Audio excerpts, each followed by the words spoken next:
we are sponsored by Hollywood Vegas 90210, also known as Vegas 90210. Lieutenant Frank, as hired by a California Highway Patrol lieutenant for a birthday party last Saturday.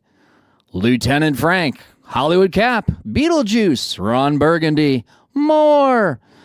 About your Halloween or other holiday parties, not to mention grand openings, surprise deliveries, or singing telegrams.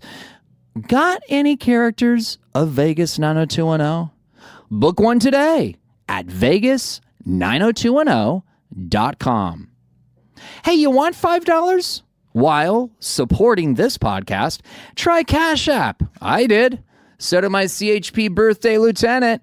He linked a debit card and sent at least $5 via Cash App. In fact, he paid his deposit to hire Lieutenant Frank with Cash App.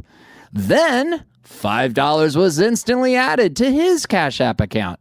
Use my code WKXRVBX to support me and earn your $5 with Cash App, available in your app store. Do you like free stuff? Want free stuff while also supporting this podcast? Then head on over to markromanempire.com and click support. Discover free stuff from companies like Coffee Bean, Uber, and Lyft. Plus, groovy products and services from all our sponsors. Healthy lists that keep growing. Before you buy anything, make sure your purchases count. Take advantage of select offers while knowing you are helping me record one more podcast. MarkRomanEmpire.com. Click support. Should we start the podcast? Yeah, I'm just not sure about that. Well, I am. Just do it. You're nobody till somebody loves you. Spreading the news like mayonnaise on toast. The policy of truth. Gary, I have a mission for you. Eastbound and down, loading up and truck 'em. Flux capacitor? Okay. But let me tell you about that time I drove a cab. Money, that's something. Chicks that read. I want my Mark TV. First, you're not on TV. Podcast. Now, that is some weird and wild stuff. Did you know that, Ed? Yes! Oh, please don't drop me home, because it's not my home, it's their home, and I'm welcome no more. Well, Robin attended Juilliard. I attended Hillsdale. I'm a graduate of the San Francisco Comedy College. I've traveled the Midwest quite extensively. I lived through The Big Short, and I had a pretty good time doing that. I've seen Pat Robertson jabber about 167 times, and it keeps getting funnier every single time I see it. Not to mention the fact you're talking to a subversive. So what do you think? Do you think I'm qualified? Oh, well, I think we'll need to pray about that and ask your father. Shut up, Marilyn! Just eat it. Just eat it. The Mark Roman Empire. Also, a podcast. It's showtime! This is episode 11, but I can't hum the theme to Stranger Things. Believe me, I tried. So, something a little overdue. Tell me something, girl. Are you happy in this modern world? Or do you need more? Is there something else you're searching for? That was my Markioki bite, a little sound bite, of Shallow by Brad Cooper and Lady Gaga from the film A Star is Born, which, if you haven't yet seen, please stop. Drop-kicking puppies and tossing kittens into your infinity pool. Iron Man is here today. Not Tony Stark, Paul Louis Harrell. He is a fellow busker with stories to tell. Stories the city of Los Angeles and Mitch, oh, where are you, may not want you to hear. He's also a fellow SAG-AFTRA actor and a Southern gentleman indeed. He's got roles in some notable TV and film projects in development, and he was one of the few cast members mentioned in that Hollywood Reporter article. You know the one. Twin Peaks star Sherilyn Fenn joins Rudolph Valentino biopic Silent Life. Oh, hi there. I'm Mark Roman. Mark who? Mark Roman. You know, like the Empire. We'll chat with Paul in a moment. We are back for our second week here at the world-famous Musicians Institute, MI, here in Hollywood, on Hollywood Boulevard, carefully nestled between a Tom Cruise Scientology hostel and a place serving not half-bad Mediterranean cuisine on your way to the Ripley's Believe It or Not tourist trap. We are safely within stumbling distance of the legendary Pig and Whistle, as well as Jameson's Irish Pub, where everyone knows Lieutenant Frank's name. Ollie, my faithfully proper British companion, is dutifully hovering over the soundboard at this very moment. You know, it really is all Ollie's fault. I even have a podcast. Thank you, Ollie. Book 'em, Dano. Oh, shut up, Marilyn. Some quotes from An Enemy of the People by Henrik Ibsen this week, courtesy of our good friends over at Goodreads, who are good enough to follow my Twitter at @TheMarkRoman. You see, the point is that the strongest man in the world is he who stands alone. I'm sorry. He who stands most alone. The majority is never right. Never, I tell you. That's one of those lies in society that no free and intelligent man can help rebelling against. Who are the people that make up the biggest proportion of the population? The intelligent ones or the fools? You should never wear your best trousers when you go out to fight for freedom and truth.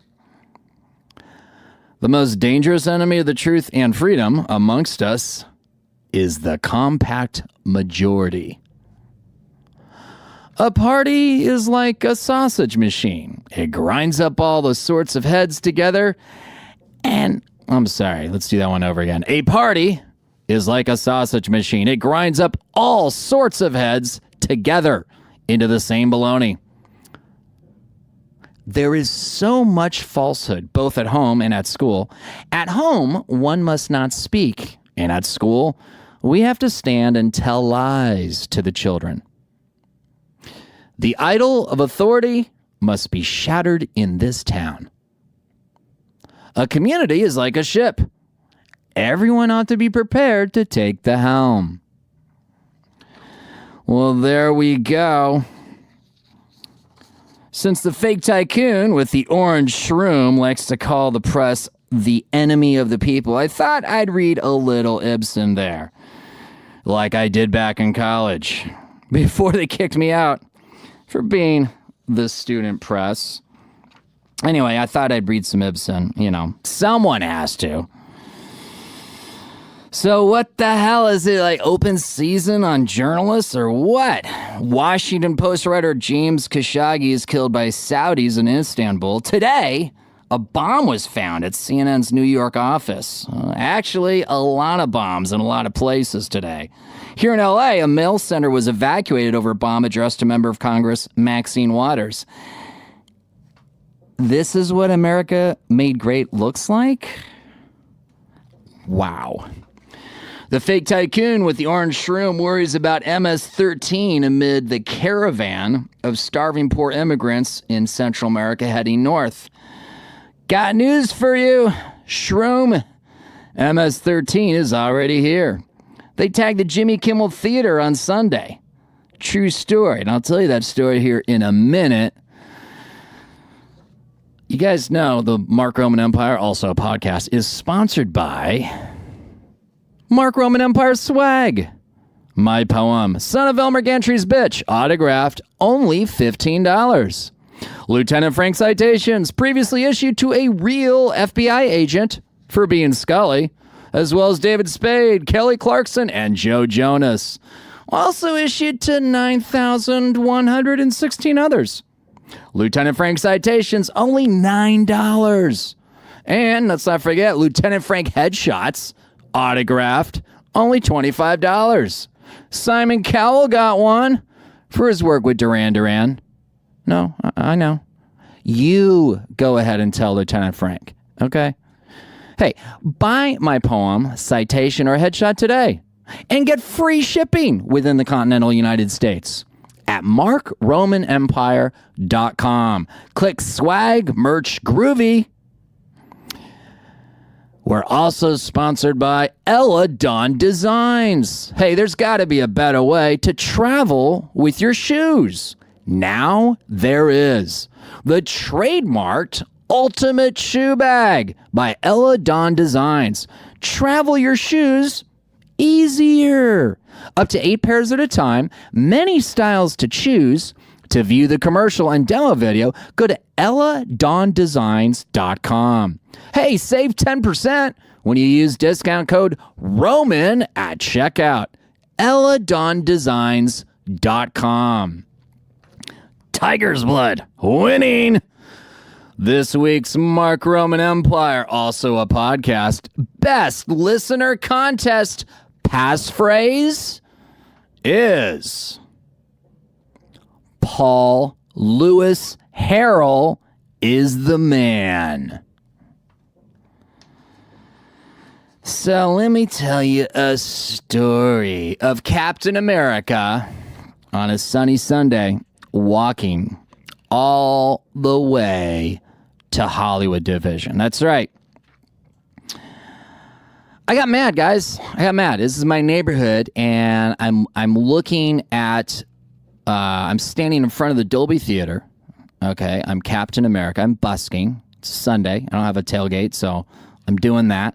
I'm looking straight ahead, and someone has spray painted with white paint on the brick that supports the middle column of the what do you call it? It's like the Shriners Hall or the Mason Temple or whatever. It's where Jimmy Kimmel does his podcast, all right? Right next door to the El Capitan. And someone in white has spray painted MS-13. They tagged my hood. I'm sorry. That's unacceptable to me. And what was most unacceptable to me wasn't the fact that someone tagged it. It was the fact that someone got away with it. On a Sunday, broad daylight, tourists out everywhere. What was not out everywhere to be seen? Anyone from LAPD.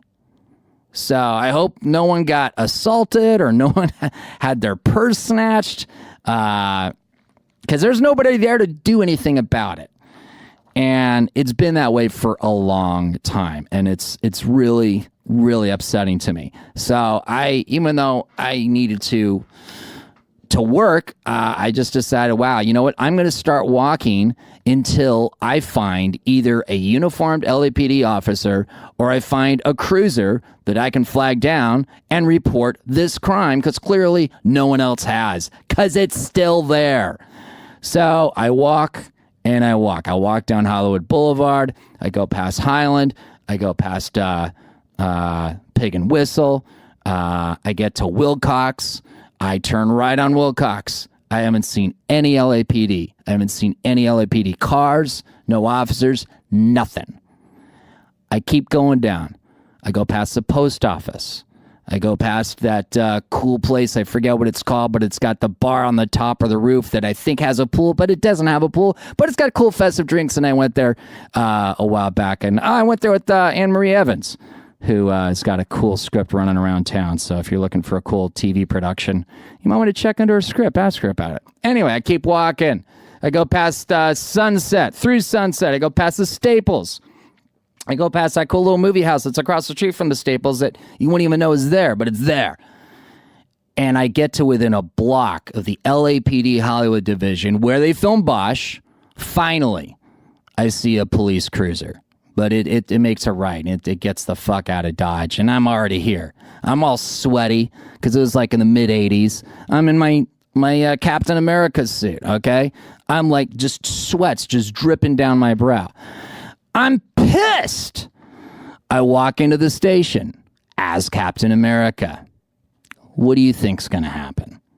So I talked to whoever the corporal was. He had 2 stripes, okay? Sorry, I don't know how the lingo with the ranks go with LAPD, but to me he was a corporal. And he's got the look on his face already, like this is a bad joke, like Captain America and a bumblebee wander into an LAPD Hollywood division. It's like what's the punchline here? Clearly I'm the punchline. That is how I was made to feel. Very quickly, very easily. I said, I'm here to report a crime. Someone tagged the Jimmy Kimmel Theater with MS-13. And the eyes are just rolling in the back of their heads, okay? These LAPD officers. And I realized, all right, I need to get some documentation here that I reported this. Otherwise, I wasted my time and my sweat. I got to get something out of this. So I finally end up talking to a lieutenant, apparently the highest ranking person there, and it comes to my attention that apparently there's only 7 units in the entire Hollywood division on a Sunday with all these tourists out and about, and none of them are available to be in what's called the Hollywood Entertainment District, which is between Orange and Highland. And the corporal, the guy with 2 stripes, he looks at me and he gives me that look that I know from buddies of mine who are cops, and it's that they're going in the zone. I know exactly what that zone is. You're talking to a perp, you know they're guilty, you don't exactly yet know how, but you're gonna find out, and you're gonna trip them up in a lie. And that's exactly the energy this guy was throwing off. I know, I just couldn't recognize it, all right? And he goes, what are we supposed to do? We got a cruiser up on a court up in the Hollywood Hills. We're supposed to take that down and have that one be assigned to Hollywood Boulevard. And I'm thinking, wow. So the first go-to for this uniformed LAPD cop at Hollywood Division is that there's an equivalency between a tiny court up in the Hollywood Hills and how many people are there? Let's assume there's a full-blown party at 1 p.m. on a Sunday going on in each of those houses. Does that equal the number of tourists, locals, and employees of businesses that are packed on a typical weekend on Hollywood Boulevard with the Hollywood and Highland Mall, with the Dolby Theater where they have the Academy Awards, with the Chinese Theater, TCL Chinese Theater, formerly Mann's, with the Jimmy Kimmel Theater across the street, with the El Capitan Theater right next door, and all the different businesses and tourist traps and restaurants, the Hooters, all right, the friggin' the kids' place, Dave and Buster's, all that stuff. That's equivalent? What the fuck? Are you kidding me? Like, I wish I had the resources where I could just stop everything and go interview every single property owner in my neighborhood and go up on those hills. Everywhere in Hollywood Division, I want to ask every single property owner, how much do you pay in property taxes? How much do you pay your accountant to get out of paying taxes? Because this is what your tax dollars are getting. Nobody's safe on Hollywood Boulevard. And that nobody is not just me as a busker. It's these tourists that come from around the world to have a wonderful experience. And it fucking pisses me off. The utter lack of protection that my city, the City of Angels, provides human beings who flocked to this tourist destination to have a wonderful, memorable time with their family. What the hell are you doing, Garcetti? What the hell are you doing, Mitch? Oh, where are you? What the fuck is going on? Now, I get it. I'm a busker. I'm the lowest peg on the totem pole, okay? So with that in mind, fast forward a day or two, and I'm on LinkedIn. And I got, I think, like about 1,400 some odd connections right now. But someone wants to be the next connection. So they do invitation, friend request, whatever they call it on LinkedIn. And they got a little message, and it says, I have the perfect day job for entertainers. If you're interested into finding out more, let's connect. I would love to tell you more about it. This is from a guy named Courtney Fast. He's a business development manager at Blue Dog. This is how I respond. I send him a message. I don't accept his friend request. I just sent him a message. Courtney, wow. Thanks. I regret to inform you, I don't seek a day job. I remain a professional entertainer. I recognize many white-collar Americans consider working artists as slaves and prefer their art for free. That's quite tragic and upsetting. Please reassure me that you don't do that. However, if you have an idea that involves my art, I might entertain your proposal. Good luck, and may your path be trod by less evil feet. And I give them a link to markromanempire.com, the won't you be my vendor link, because I get a lot of solicitations, so I figured I'd direct them there. Can you believe this shit? I'm sorry. The whole idea of a day job for people in the entertainment world, whether they're an actor or something else, a musician, it's insane. What the hell are you doing, America? Do you know an attorney who needs a day job? Do you know a doctor who needs a day job? Do you know an investment banker who needs a day job? I remember being a mortgage broker. I don't remember a mortgage broker needing a day job. You see where I'm coming from here? Okay. I resent the way this country treats working artists. It fucking pisses me off. Okay? Are we clear? I think I have a right to that anger, that justifiable, holy righteous rage. Okay? I'm sorry. When you work at Wells Fargo and you're literally stealing from your customers and you get caught red-handed and nobody goes to jail, why am I supposed to respect your, quote, day job as a banker or a manager or an executive or somebody who sits on the board of directors of Wells Fargo? Capiche? All right? Or Khashoggi, who got assassinated by Saudi Arabia, who buys lots of arms from companies like, Boeing here in Southern California. I used to date a rocket scientist from Boeing. She called me her, quote, AMW, actor, model, whatever. I'm sick of it. I'm sick of us giving respect to shitty assholes who do horrible things to other human beings. And yet, in the same breath, we treat working artists like they're the scum of the earth. Why do I say that? I'll work as a busker. Someone will demand to get a photo with me. I don't demand that people get photos with me. If people want to, great. If they don't, then I haven't done my job as a working artist. People will demand to get a photo with me because people like what I do. I make people laugh. It's not hard for me. It's what I do. And that's in demand. People want it. So they come up to me. They will tap me on the shoulder. They'll stop me and go, please stop. I want to get a photo with you. And I say, I would love to do that. I do photos for tips. They laugh at me.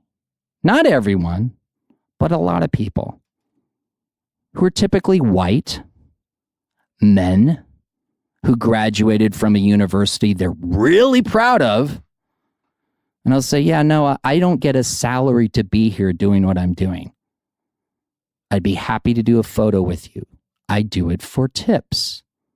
They laugh again. I say, no, really, it can be anything. It doesn't even have to be cash. I accept credit cards and payment apps.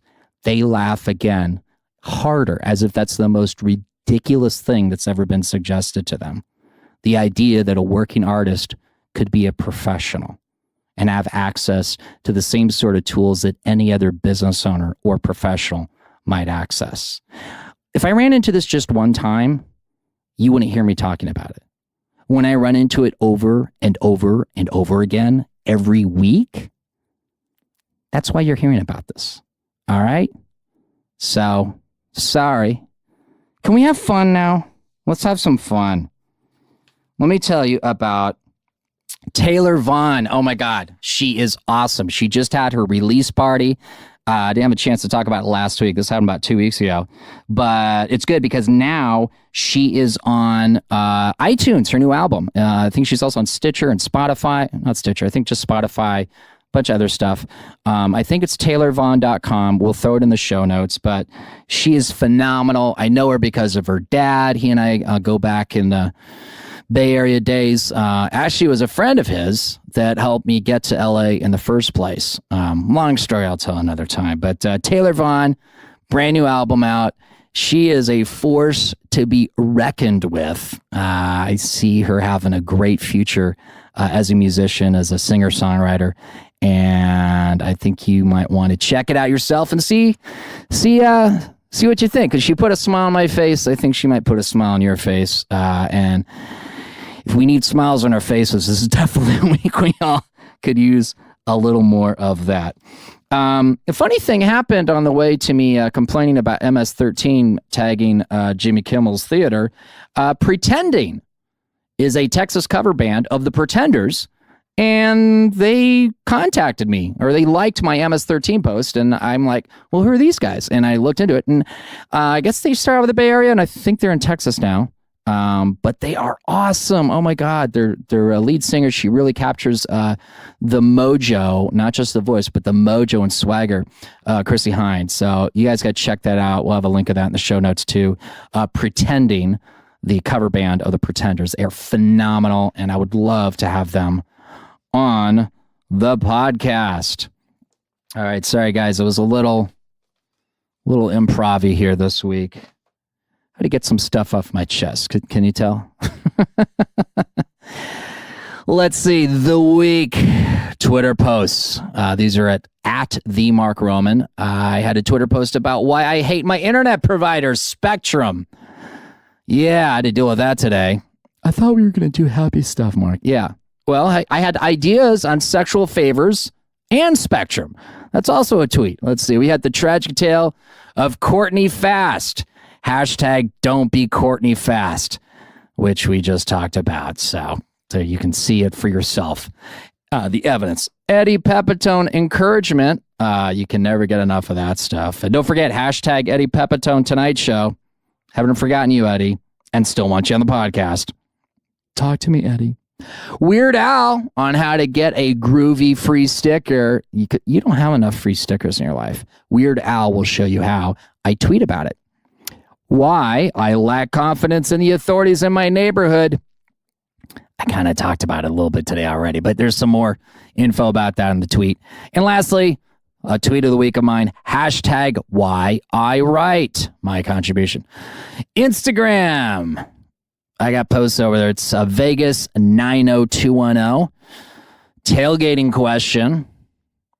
But my city was gone by a government that had no pride. And finally, on a fun note and a holiday note, the new Hollywood Odd Couple, Halloween flavored.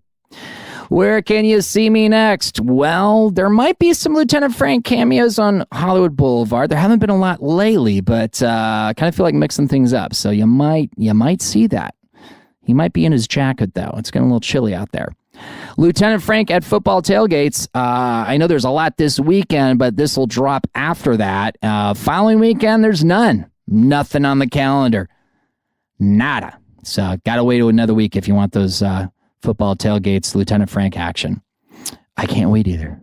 Hollywood Cap on Hollywood Boulevard with the Hollywood Avengers. That includes Hollywood Ironman, the new one, Hollywood Wolverine, and Hollywood Spidey. You'll see that a little bit this weekend. I'm going to be gone a lot, though, with the tailgates. But this weekend, more next weekend. This is dropping Monday. You can listen to the podcast on Mixcloud, Podbean, Stitcher, TuneIn, and YouTube at Mark Roman Empire. On SoundCloud, we are Mark Roman Podcast. And MarkRomanEmpire.com is the best place to go. That has all the links, plus rolling new grooviness. So my guest today, Paul Louis Harrell. We live within the same neighborhood. We're fellow buskers. We're also fellow SAG-AFTRA actors. And it's kind of fun because, he plays Iron Man. I play Captain America. I'm wearing a blue shirt and a blue hat. He's sporting a red hat. You'll see it in the photos. It's pretty cool. But, we had a meeting of the minds. And I got to know Paul a little better. I'd like you to as well. It was a fun conversation. Check it out. Let's check in with Paul here. I'm here with Paul. Paul, how you doing, brother? Good. How are you, Mark? I'm fantastic. It just, this is the 11th episode, so we're like working out new things each time. There's new stuff. Like you had some very professional questions, which I really appreciated. Like you asked me, should I turn my phone off? Which, hashtag actor's life. That's a sign you've been on set. I would rather do selfies and snapping, all that other annoying stuff that post it on social media. It's cool. Reveal the plot, spoilers immediately before it airs. All that kind of stuff. Yeah. Get in trouble with execs. It's nice. So I appreciate that, brother. I appreciate that. So what I'm gonna do, because there's a lot of stuff that we can go into. Obviously we got to talk about. Let's not. No, just kidding. Yeah. Hey, all right, that's it, folks. That was a great interview. We did the shortest one here. You're welcome. For the sake of brevity. Got that job done quick, boys. Right. Definitely want to get into Iron Man. Okay. But there's also a lot of really cool stuff going on with, since you are a fellow SAG-AFTRA actor, you got a lot of really cool things in production and stuff that you've already done and stuff that I know is in development. So definitely want to get into that. But let's start at the beginning if we can, because you are a bit of a Southern gentleman who hails from where in Kentucky? Let me think about this. Do you need I was born in Louisville and I was raised in Bardstown. So Okay, I've heard of Louisville. Louisville. But Bardstown, I'm not. Bring me up to speed here. Bardstown is named after basically Stephen Foster, which is the guy. He's a all-American folk writer that wrote. Stephen Foster's basically My Old Kentucky Home, which is the house that's listed on the state quarter. Which is, the sun shines bright on my old Kentucky home. I should know the whole thing. Wow, that's awesome. Well, it's more than I know. So he's a traveling musician, and a traveling musician is a bard. So that's why it became Bardstown. As far as I know, I'm sure some history buff is going to, come out of the middle of left field and just shoot me down with a Tommy gun. But well, when I hear bard, I think of the Bard, William Shakespeare. But that's very cool that there's a very specific Americana history there, which is kind of fitting that would be your hometown. I gotta be honest, I'm a little jealous. That's kind of cool. There's a Stephen Foster story, which is a play that they do every year, every summer, and there's additional theater that they do there.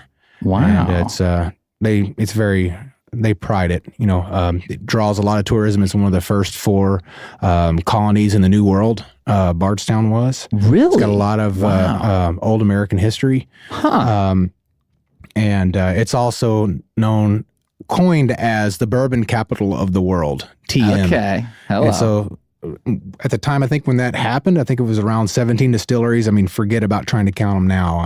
Yeah. But yeah. And what's your beverage of choice since we've broached the subject here? That would be bourbon whiskey. Okay. So you're but I can't list one because that might change my opportunity for endorsements later. No, I'm just kidding. You're like, I have an idea, but the business hasn't been settled yet, so I'm not at liberty to as I think to divulge. Was it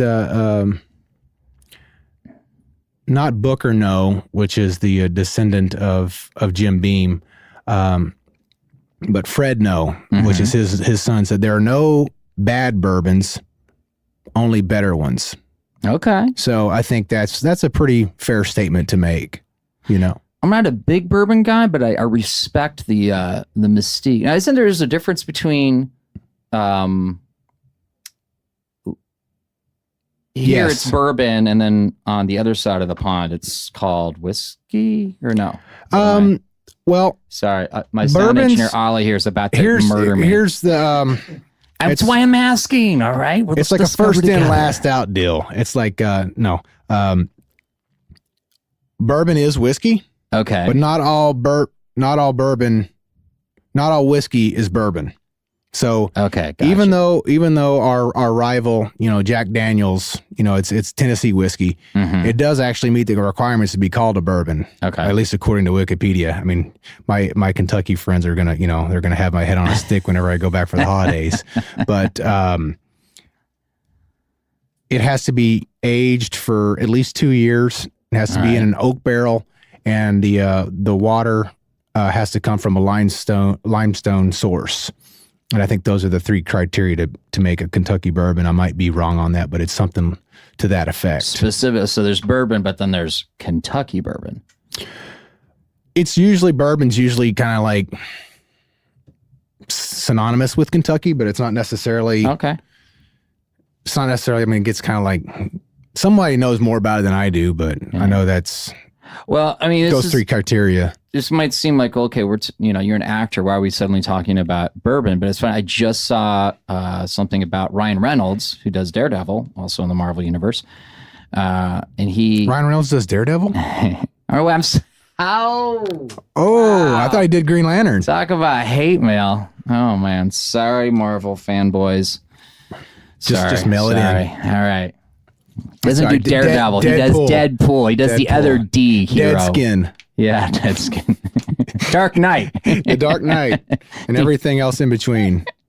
But he has, I think it's Aviation, I want to say, out of Portland. It's a gin. Yeah, I saw that. That he not only heavily invested in, but now he's like the, their brand ambassador and helping with it. Matthew McConaughey's doing that.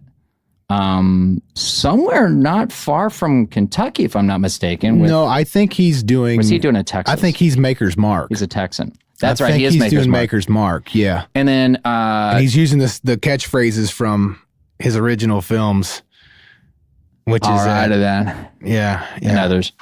I forget how he's tying them in. So. Yeah. But yeah, he's great. I mean, I'd buy anything that he sells. Right? Yeah. Makers, too. Lincoln. Seriously. Well, and then George, which George? The George Clooney. Yeah, the richest actor in last year. That was at Casamigos tequila, which I heard he sold for $1 billion. I don't know when he made that transaction, but maybe it was $1 million. I don't know.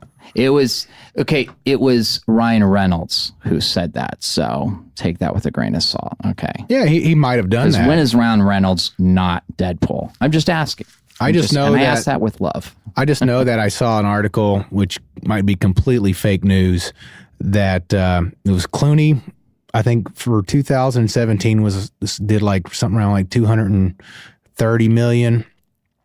The Rock came in at number 2 at around like $150 million, and Robert Downey Jr. came in at like $88 million for what they made just that year alone. Yeah. Just that year alone. Now, I'm not talking about what they've racked up over the period of time, but yeah. So if that happened, according to that article, it didn't happen in 2017. Might have happened this year. Might have happened in 2018. This year's not over yet. I just saw. Yeah, this is like I think broke like a week ago, within the last week. Hey, let's before we get washed away in all this this bourbon, let's talk about that moment in Drama Club in Bethlehem. Okay. And when we say Bethlehem, where's Bethlehem in your life? Bethlehem in my life is just across the street from the St. Joseph Church, which was one of the crucial parts of the new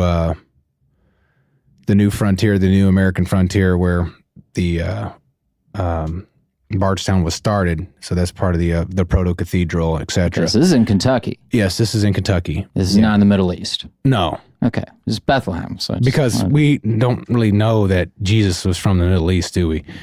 So anyway, real Americans know. Let's try not to get too political and too religious here, Mark. I just want to have an easy podcast. I know. Hey, you're the one wearing the red hat. Okay, but no, I'm wearing the blue hat. We call it Bethlehem.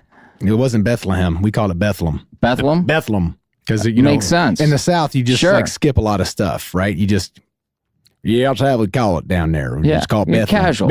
Bethlehem High School. And so at Bethlehem High School, that's where the eureka moment happened with acting. I was in there the day before getting started for the upcoming freshman year. And there was proposed with the electives and everything else. And 4-H didn't stick out. ROTC didn't stick out. And drama club just kind of popped out. And I was like, I could be a professional actor. What was the appeal? What drew you to it? It just popped into my head. I mean, it's just like you're sitting there, and I never really thought about it. I mean, I've always been, I did impersonations of Robin Leach whenever he was, whenever I was a little kid. I was like, that guy sounds funny. Really? Hello, I'm Robin Leach of the Lifestyles of the Rich and Famous. That's very good. I like it. I haven't heard him in a while, so it gets better. He just passed away. Is that correct? Yeah, I actually, when I was in Vegas, I got a chance to meet or be around like a lot of the Vegas locals in the entertainment biz. Like they knew him, and he just passed. I mean, the guy certainly enjoyed the lifestyle that he covered. So sure. Food and drink were definitely not forbidden pleasures of his. Let's just put it that way. He was an old guy, dude. Whenever I remember being a kid, in the mid 80s, watching him. Sure. I mean, he was still had silver hair at that point. Yeah. So, to make it an additional 30 years? Yeah. That's pretty good. Yeah, and he's a lot of friends of mine in Vegas, their careers were helped by him. He was very, very kind and generous from what I've heard of my favorites on the local Vegas scene. Cool. Yeah. So, all right. So drama club, you realize this is what you want to do. Mm-hmm. But not very long after high school, you're suddenly doing video game design. I understand. What happened there? Well, it's just one of those things where, you got practicality in the world that we live in. And what's that? Mamas, don't let your babies grow up to be cowboys. Fair enough. Don't let them pick guitars and drive them old trucks. Let them be doctors and lawyers and such. So my dad listened to that song, actually, and probably took a little bit too much to heart. Because I think Willie was trying to tell you, let your babies grow up to be cowboys. He tried the reverse psychology and it just didn't work. So, gotcha. But, we all have a lovely path to go on. I was playing video games at, prior, I think Atari, my uncle, Eric was playing Atari, probably around, from the get-go. I guess I was old enough to where I was old enough to even remember, I was watching him play, Pitfall, and I'm like, oh man, this is cool. This guy's like, I can imagine him there swinging across a rope and then getting past these alligators. I was like, this is kind of interesting. And then we had the woods out back, and it was like, okay, so this is an adaptation of what the woods is like. And then there's a pond out here. And imagine if there were sharks in the pond, which sharks can't live in the pond because you're seeing your childhood world, your backyard. Right. And later I found out that Shigeru Miyamoto, the main brainchild of the success of Nintendo going into the digital age and the computer video games. Right. He created Legend of Zelda because he remembered being a young boy and he had stumbled upon a cave, and he remembered being anxious about it and having to get up the courage to get a lantern and light the lantern and go down and to explore the cave. Oh, okay.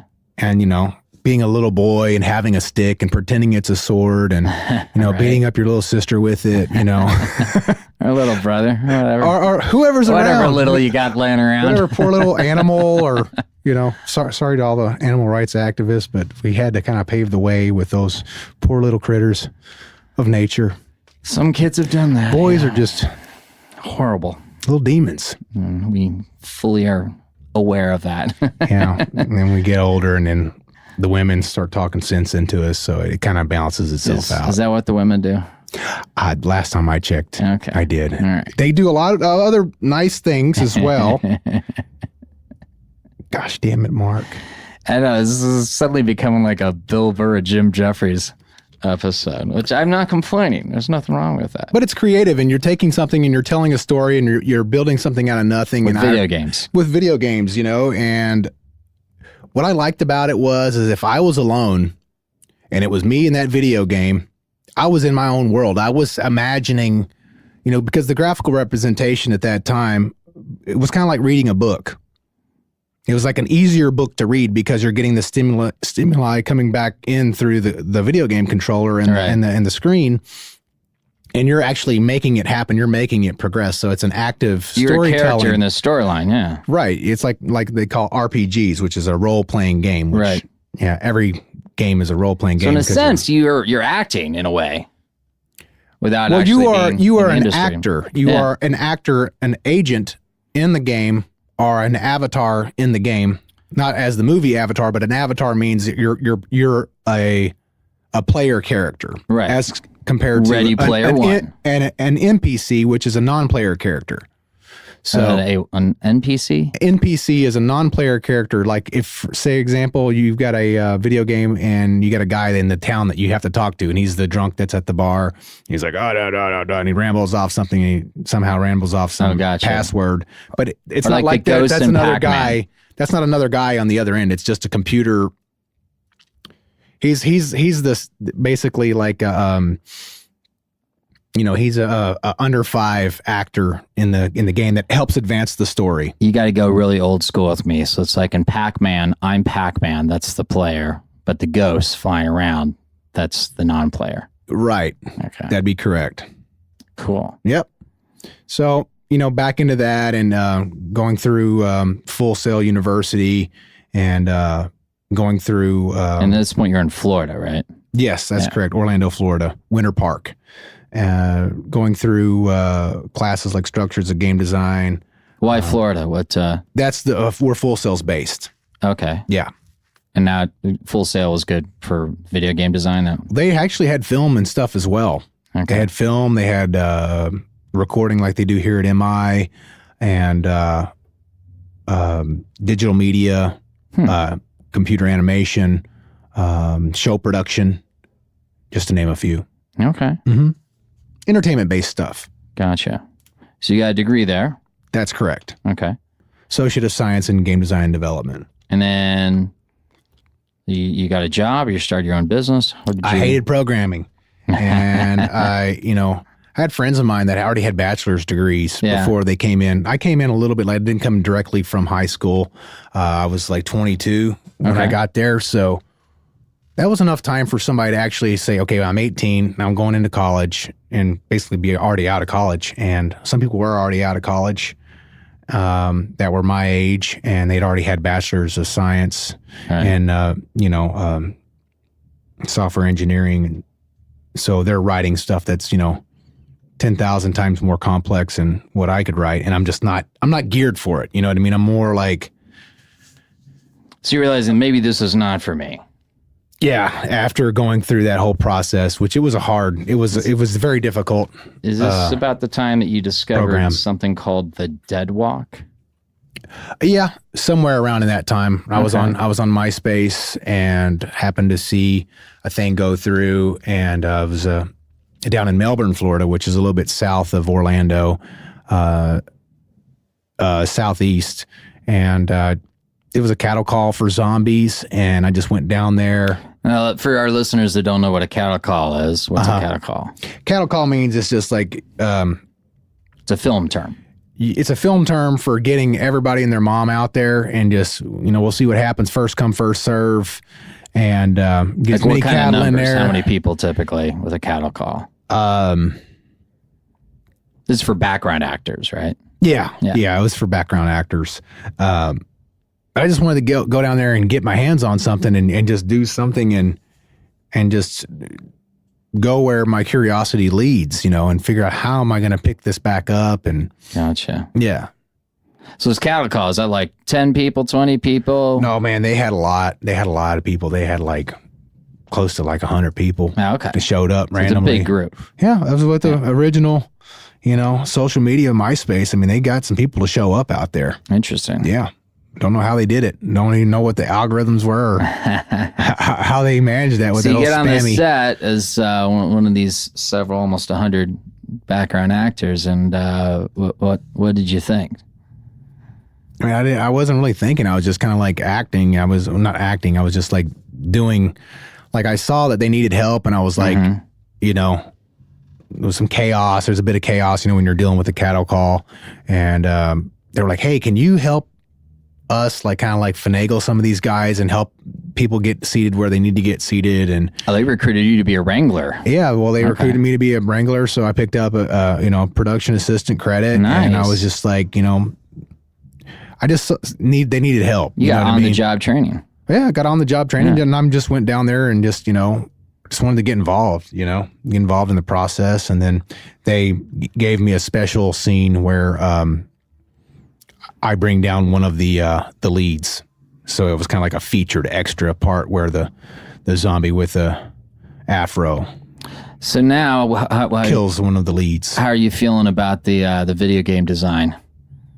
I think it's great. I still I don't play video games anymore. I stopped kind of playing games a lot after the degree, because you realize you have to be spending times making video games for more time than you have to do playing them. And this is like, when you're an adult, when we were kids, time is a unlimited thing that you just get to do whatever you want to do with it. You have no concept of it. You have no concept of time. You have no concept. So you can play these, 60-hour RPGs and have this whole journey and have this whole fantasy novel that you've read that only you know about.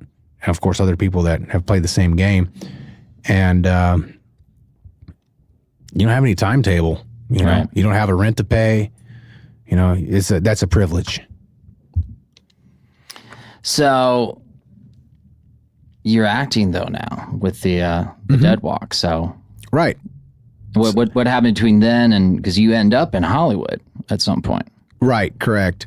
Well, after going through the Dead Walk, I had a couple other guys that were messing around with film in Orlando, and they had some projects they were trying to get off the ground, which, as you know, independent projects are very seldom to get greenlit, or the lack of scheduling, lack of many things, other than someone's pipe dream actually coming to fruition. Right. So I just started auditioning for stuff on Craigslist. I actually booked another thing up in Jacksonville, Florida, where I was in the Legend of Hammerhead something or another. I forget exactly what the name of it was. Hammerhead. It was called Hammerhead at the time I did, and then it came on. Hammers were involved. Maybe heads. Hammers and heads were there. Was there a duffel bag? And I actually got my head hit with the hammer from Hammerhead. Oh, stun bump. And I got hit with a rubber sledgehammer, and right in the neck. And that was the one that they ended up using for camera, but the film never ended up. Now, were you doing that as a non-union talent? Or yeah. I didn't even know what the union was really at that time. This was in 2008. Okay. Yeah, we were out there on set, and it was nice. And they had shot part of a movie that was about 60 minutes long, and they needed another 20 minutes to kind of flesh it out and make it full feature length, so it could be sold and distributed. Yeah. And so what led you to Hollywood? Well, after the Dead Walk, I knew I was going to Hollywood. I just didn't know how. Gotcha. So that was sometime in like middle to late 2006 when all that was going on. And then I knew I was going out there. I just didn't know how. And, things developed, and I was talking back and forth with my cousin Marisha Ray, and she was ended up going to school in Pittsburgh. Now, Marisha Ray, we should know that name because she's like all over the place in the video game world and the Dungeons and Dragons world with her husband, Matt Mercer, and extremely successful. So gamers know who she is. Gamers. Clearly, I'm not one. of video game expertise and also tabletop, which is like more of your, board games and Dungeons and Dragons type stuff. My son founded a Dungeons and Dragons. Yeah, my son actually founded a Dungeons and Dragons club at Syracuse University. Mm-hmm. Yeah, and I was actually taught rules of the game by co-creator Dave Arneson. Oh, okay. And he signed my rule encyclopedia, so that was really nice. Yeah, I went back and consulted with him and talked to him a little bit about his idea and wanted to get a little bit of one-on-one with him in a 1-hour meeting after I graduated. And very cool. Yeah, very nice guy. Rest in peace. So how did you get to Hollywood? I keep asking you this question. Oh, so yeah, I mean, I'd come back for Christmas and stuff, and I'm chatting with the family, chatting back in Kentucky. With Marisha, and I'm close with her dad, right, Uncle Mark, and her mother and all that, and they're taking trips back and forth to New York and stuff for auditions and right. Going through classes and prepping and, ballet and the whole 9 yards, really immersed in the arts and stuff with Marisha and letting her go down that path. And we were just kind of talking and she's like, yeah, I got an agent came out to Pittsburgh and saw me putting a show on, and he was like, you need to just like quit school and just move on out to LA. I'll represent you and we'll go from there. But at some point you've got to go. You just have to, right. You can't waste any more time, and you have to go out now, because if you don't go out now, it's never going to happen, which it may happen, but we need you to go now, and you need to go now. Your dreams can't wait. So what'd you do? Well, she went out and she got situated, and her folks helped her get situated. Yeah, absolutely. Yeah. She jumped. Mm-hmm. When she got that's the thing about Marisha, is that when she gets an opportunity, she goes for it. She's there, and she's been doing that for a long time, very long time. And she had basically kind of got established out in Hollywood, and she told me a little bit about it. And she told me that there were street performers out on Hollywood Boulevard dressed as the Joker, making an honest living. And I said, well, I'll see you as soon as I can basically get these 1 + 2 + 3 together, and because if anybody else can do it, I can do it. I know how to put together a costume. I know my art. I can put together a costume. I can, my hair's already long. I know how to do makeup. Back then. Yeah. Back then. Yeah. Back in 2008. But this was the Christmas of 2007. Okay. That we were discussing all this. And I was like, okay, this is cool. And stuff's kind of going on, and we don't know how necessarily, because and did the Dark Knight had just come out at that point, right? Correct. Yeah. Well, the Dark Knight is still kind of fresh. It was a little bit after, of course, Heath had already passed, and but yeah, it just one thing leads to another, and then when you pursue stuff, by taking that step, you set that into motion. You set it into motion, and if you act on it, the next foot just kind of comes afterwards. But if you never take that first step, you're going to have a really hard time. So you acted on it. You came to Hollywood. Yeah, I don't have a choice. A man with nothing has nothing to lose. So, and that's what I originally wanted to do. So, there's no time like the present, even back then. It still isn't. We have to always keep that level of freshness inside of us, and being comfortable being uncomfortable. So what was it like working as Joker, as a busker, street performer on Hollywood Boulevard? It was a lot of fun. That was some of my most fond memories of Hollywood.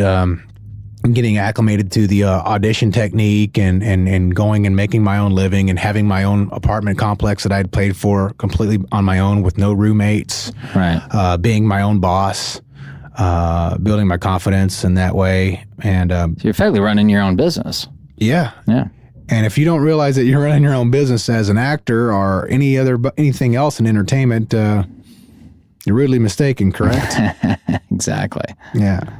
Yeah, because if you're not running it, someone's going to be running it, and now you're an employee. Well, you're just not going to make it. You're just not going to make the cut because other people aren't going to waste their time.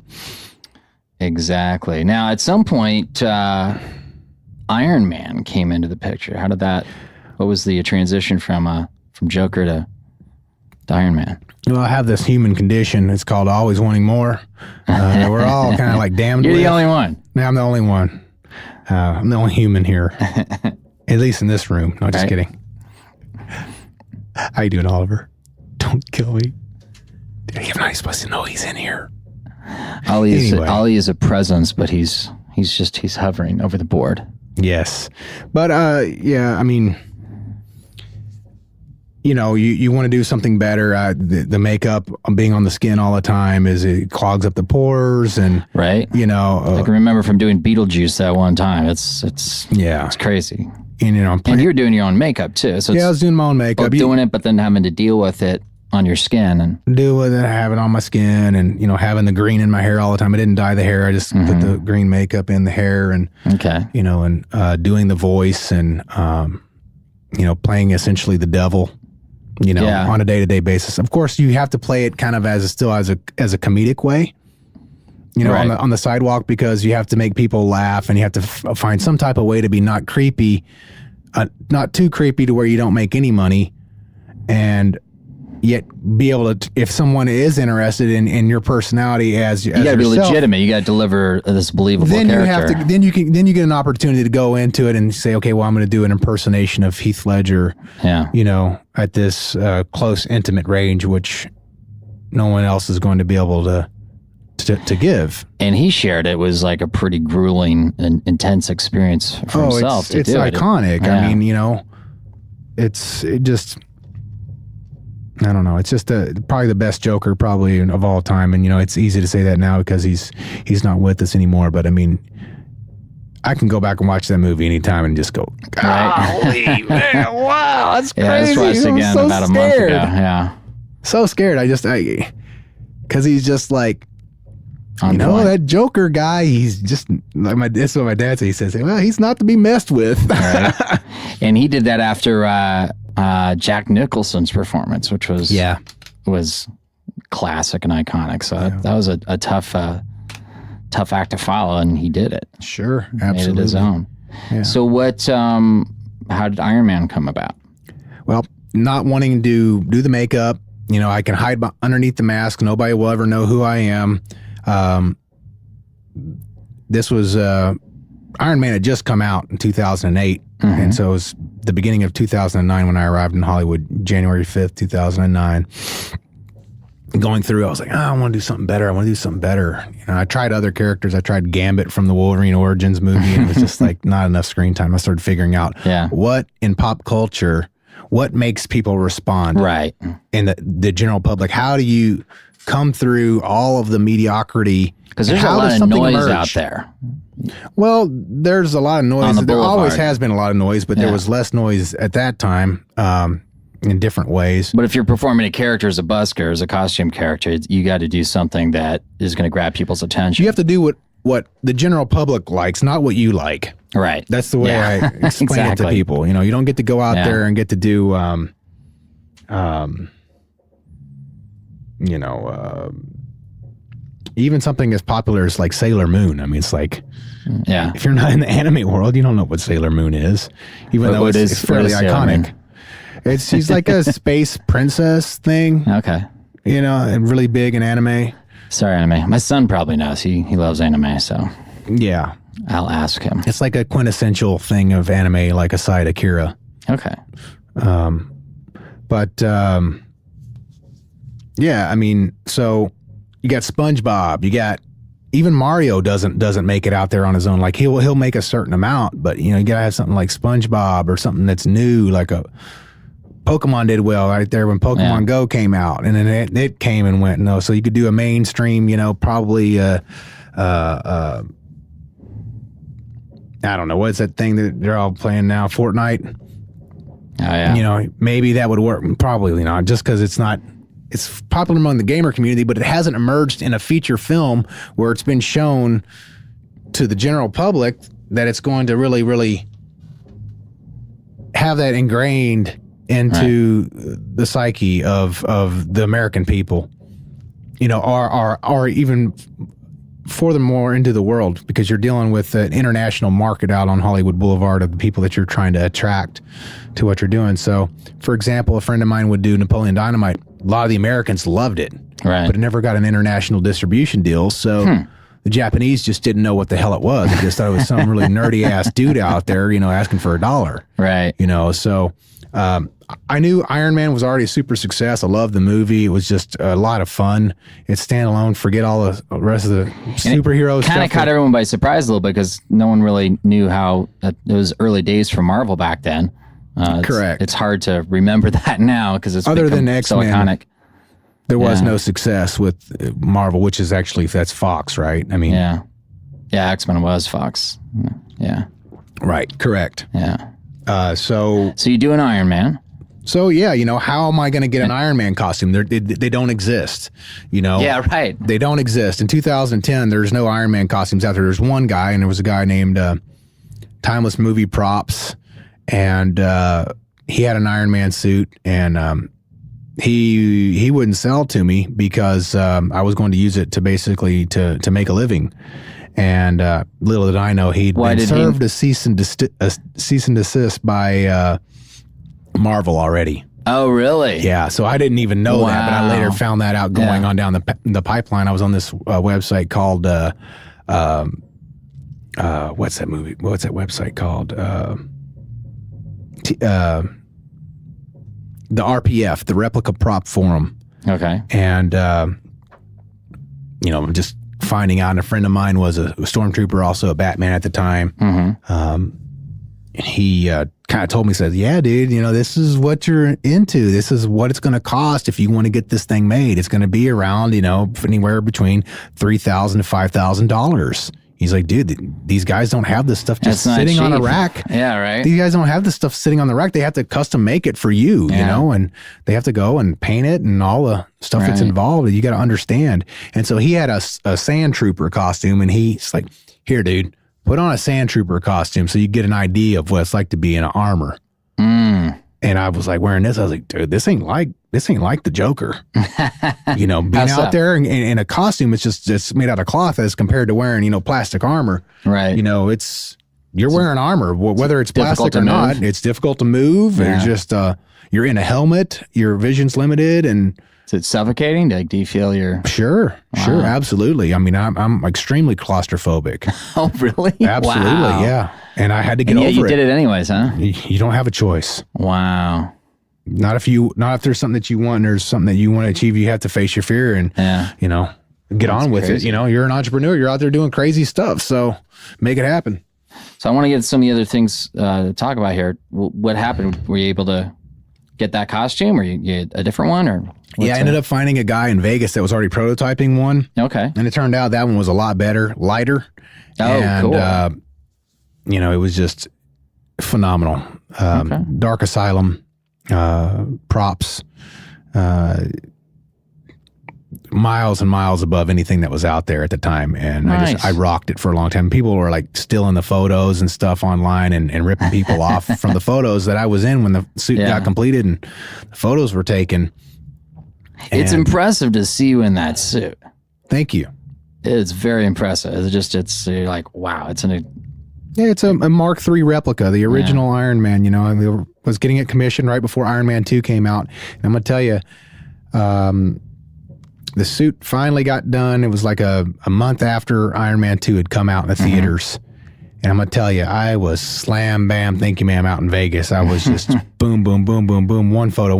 I mean, that's the height the complete height of any lifetime of any character that comes out is when the sequel comes out. Right. Everybody's been waiting. They know part 2's coming out. And they're marketing it, and I want to see what he's going to do next. And it's just so interesting. The last one was kick-ass, and So you did it in Vegas as well as in Hollywood. Correct. But in Hollywood, you had kind of a run-in with the city of LA, didn't you? You want to talk about that at all? Yeah, that's why I was actually out in Vegas at the time. I was trying to...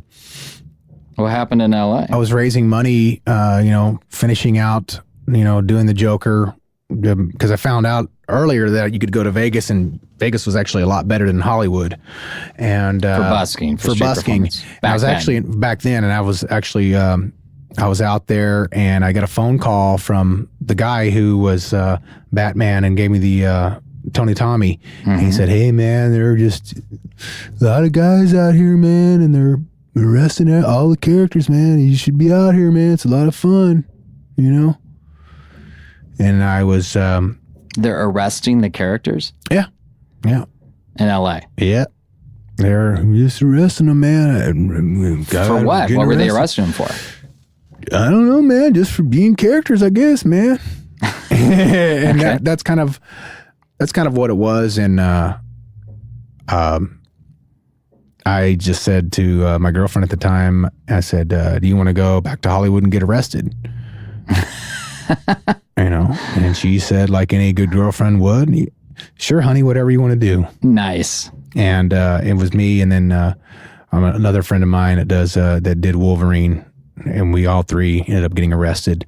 While you're performing your First Amendment protected right to engage in... Came back from LA. Free speech. Came back from Vegas into Hollywood.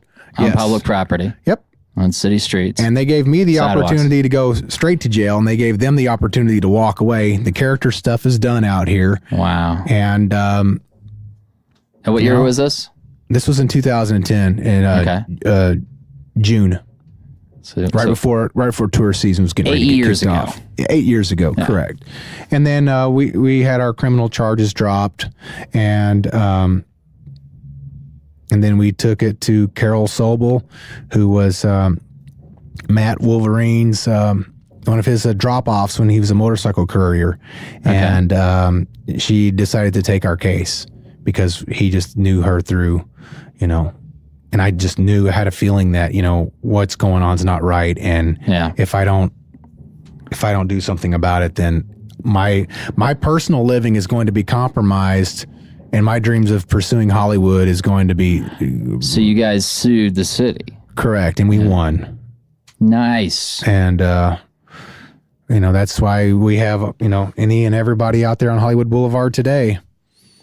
That's a big win for buskers. It's a big win. It's also a big lose if you look at what's out there right now. Yeah, well, it's the freedom of speech. It's America. That's what makes it great, right? Yeah.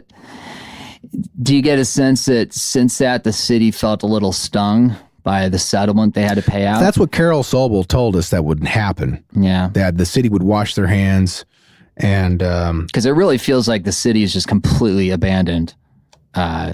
What they call the Hollywood Entertainment District, Hollywood Boulevard between Orange and Highland. Well, you let it go for such a long time, and then you got to come back in. Then there's a whole lot more work to be done, and it's not going to get fixed overnight. Like anything else, you let something go. It's like, well, you've got 10 years of dirty clothes that you haven't done, so you're not going to get through it all in one day. You're going to have to, spend a certain amount of money to go get the quarters, go down there and wash it, and then the landlord's going to kick you out at 11 p.m. Yeah. And you got to have another whole day at it, and then you got to fold them. Now, you were in a film that one of our previous guests, Michael, right? One of our previous guests, Ross Michael Johnson, who does Wolverine, he was also in, called Anger Anonymous. Tell us a little bit about that. Anger Anonymous was a project that Ross Johnson came up with a couple other people, and we're all characters on the boulevard, and I thought it'd be cool to kind of come up with something that's kind of cheeky and gets to show the characters, character impersonators do something wacky involving their characters in a comedy type manner that could just be like a good venture, something comedy that could go out there and maybe do something good on the internet and try to go viral with it and have some fun along the way. And so I signed on to it, and I thought it was a good idea. All right. Mm-hmm. And meanwhile, you're studying as an actor. I understand you went to the Chubbuck studio? Yes, that's true. That's the first studio that I went to. Tell us a little bit about that.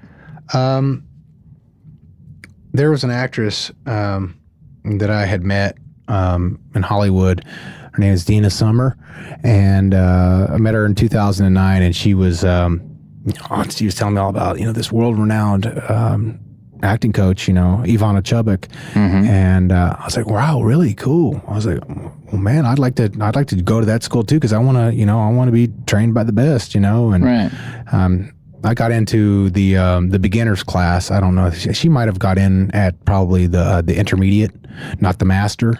Okay. She might have got into the master. I'm not really 100% clear on that. But that was my introduction to method acting.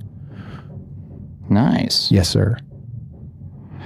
And you put that method acting and other acting to good use. You were in the Great Depression. Oh, well, that was called The Old Winter. Oh, I see. Okay. I changed the name of it so that I didn't it wouldn't come up on the search results and stuff like that. But I'll probably go back and change that back to The Old Winter though. Okay. Yeah, it was a great project that I was lucky to book from booking a project with the Chapman thesis. Chapman's out in Orange County. They do a lot of really great, phenomenal film school out there. A lot of really great work. Shot Jeremy, which I had cornrows in. You had cornrows? I had cornrows. Played kind of like a high desert, wannabe gangster, Eminem meets Kid Rock type of dude. Okay. And that project was a really great project, had a lot of esteem, and I ended up sending the director of The Old Winter the 30-minute film, Jeremy, and he cast me as Jack Pruitt in The Old Winter. Oh, nice. Okay. That's how that happened. So, brought Jeremy. What about Manifest Mind? What was that? Manifest Mind was a USC, partially a USC student film. It was actually not considered a student film because it was one that she was doing in between her two theses at USC. Mercedes Bryce Morgan, director, and Manifest Mind just kind of stuck out to me. And I wasn't even really submitting a lot at the time, and I saw that come down the pipeline, I think on LA Casting, and I paid out of pocket to submit to it because the name caught me. The name was catchy. Right. And it's important to have a catchy name. And I submitted for it, and it was something, the role was kind of like right up my alley, stuff that I'd played before. So it was kind of like low-hanging fruit. So I just went in, I said, well, if I can manifest my mind to get this part, then I won't quit acting. Right. Well, you were thinking about quitting? Oh, yeah. It's something you think about a lot as an actor. You just like, oh, you know what? Guess what? Today, I'm fucking quitting. Okay. Oh, sorry. There's kids here. No, there's actually no kids here. Just no kids. This is totally marked explicit, so you can say all of Carlin's dirty words and then some new ones you never thought of. I'm not supposed to say the F word. I'm sorry, guys. You can fucking say fuck, Paul. I give you okay. I give you dispensation, special or otherwise. So that, that worked out great. And, funny enough, Mercedes Bryce Morgan went on to direct Stargate Origins. So, oh, wow. My Manifest Mind had keyed into something that was, next level stuff. And she's tearing it up. She's doing all kinds of stuff, doing marshmallow videos and just on fire. Very nice up and coming talent. And I saw recently you were in the Hollywood Reporter. Yes, that's true. For a film that I guess is in production right now, Silent Life? That's correct. So tell us about that. Well, it's a Rudolph Valentino period piece. It's nice.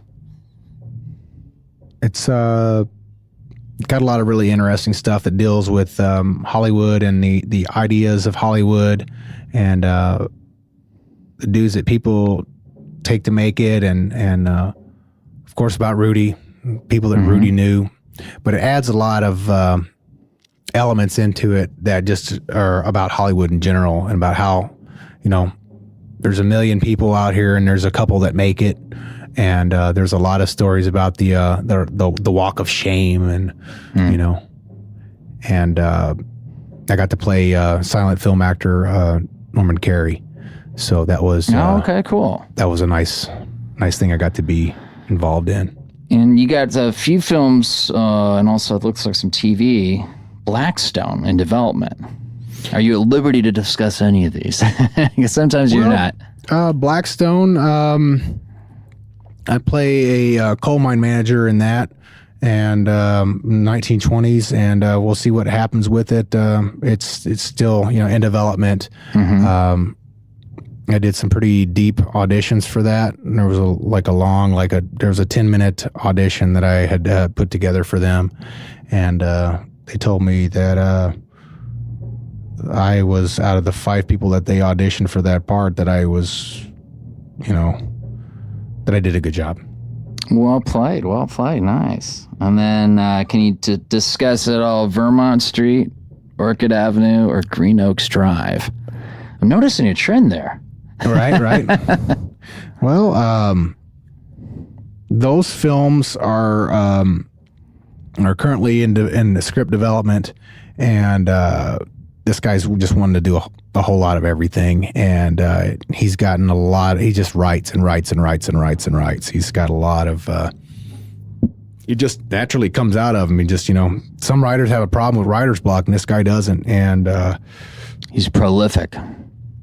He's just got the gift. That's cool. We're excited to see how it's going. He's got some other writers and stuff that are on board with it and helping him tighten it up. And nice. So it's nice to see that collaboration come in, which is always crucial in the film world. Sure. So what else is on the plate here? I have a film coming up called The Most Beautiful by Rachel Irene Wilk. And I was casting that. That's also through Chapman. And I'm really looking forward to it. What do you play? Well, I don't really want to go into too much more discussion about it because it's understood. It could be crucial. But it's going to come out. It's a short film. It's only going to be about 11 minutes long. Okay. But it's kind of exciting though when you got something that it's important enough that you're not at liberty to discuss. I don't want to give away too much. You got to have secrets in the. Oh, absolutely! I'm a huge believer. In the basket. Yeah. Well, it's like the whole point of if you're involved in creating, a work of art or entertainment, it's going to touch on some really sensitive issues, and really? It's I'm playing a role. You want people to enjoy it. You don't want to rob them by Okay, I'll tell you this. So it's kind of like an edgier type of role, like Kip from Gritty. Yeah, it's gritty, and it's going to be challenging for me, and that's what I like to do. I like to do stuff that's challenging, and like to try to really work with the director and really get down and develop this thing together that we're both really, really proud of, and just tell this story that needs to be told in a time that we need these stories to be told, with the climate of everything else that's going on in the world. So that's what I like about film, is that we have a responsibility to society to try to help move things along and to get people involved. It's like Roger Ebert used to say, films basically gives us the capacity to have empathy. So yeah, I'm grateful that you're part of that process, creating more empathy out there as a working actor, Paul. Thank you, Mark. Paul Louis Harrell. Did we do it? Think we covered all the bases here? I think we did. Thank you very much for having me on, Mark. Oh, my pleasure, brother. My pleasure. Paul Louis Harrell. Good guy, man. It's a good buddy of mine. It was a good interview. We didn't get into the fact that we've got a new Iron Man now that's part of the Hollywood Avengers, which actually formed after Paul was doing Iron Man the most. He's so busy with acting gigs now, but I think you might see him every once in a while. But I do know that he and our new Iron Man, they get along very well, and it's kind of like the the mantle or the torch has been passed on, as it were, which is good. And if you want to check out the latest on Paul Louis Harrell, go to paullouisharrell.com. It's Paul, P-A-U-L, Louis, L-O-U-I-S, Harrell, Harrell.com, and you can get the latest going on in the worlds of Paul. He's got a lot of cool productions coming up. I want to see him in some of this stuff coming up here. The show notes are at markromanempire.com. That's where you can get the links, other groovy stuff that's mentioned during the show. It's seriously, do you guys read the show notes? You can tell me. Let me know. RomanPodmail@gmail.com. Thanks to all our listeners across the globe. I see you from Los Angeles to San Jose to Hawaii to Dallas to Atlanta to Canada to Ireland. Okay, I know that was probably Scottish. I don't know. All right, I can't do those accents. To Norway and even Mother Russia. But we expected Russian monitoring. Too soon? You can listen to the podcast on Mixcloud, Podbean, SoundCloud, Stitcher, YouTube, and on TuneIn. Apparently, just episodes 2 through 9. Yeah, I don't know why either, but inquiries have been made. There's even an Apple Music hack until we get into the store. We're working on it. MarkRomanEmpire.com. Click listen, and more platforms are in progress. Do you want special deals? Join my mailing list, the Mark Roman Empire Census. What kind of deals? Well, last week, census members enjoyed 2-for-1 on my poem, Son of Elmer Gantry's Bitch, autographed. What deal will it be this week? Whatever it is, it will only be available to those of you included in the Mark Roman Empire Census. To join the census, go to markromanempire.com and click Census. Twitter at The Mark Roman, Instagram as ever at Vegas90210. You can email me at the podcast at romanpodmail@gmail.com.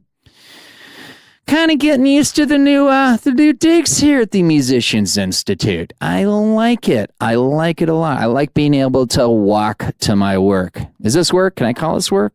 Is that cool? Can we call it work? Let's call it work. I'm okay. Let's call it work. I don't know. I get a little touchy. That whole LinkedIn thing. It kind of, I don't know, rubbed me raw, as the Joker used to say. Never touch another man's rhubarb. I still don't know what that means, but that's okay. Until next week, don't be Courtney Fast. And remember Clownolin and Prince St. Paul. I am the Mark Roman.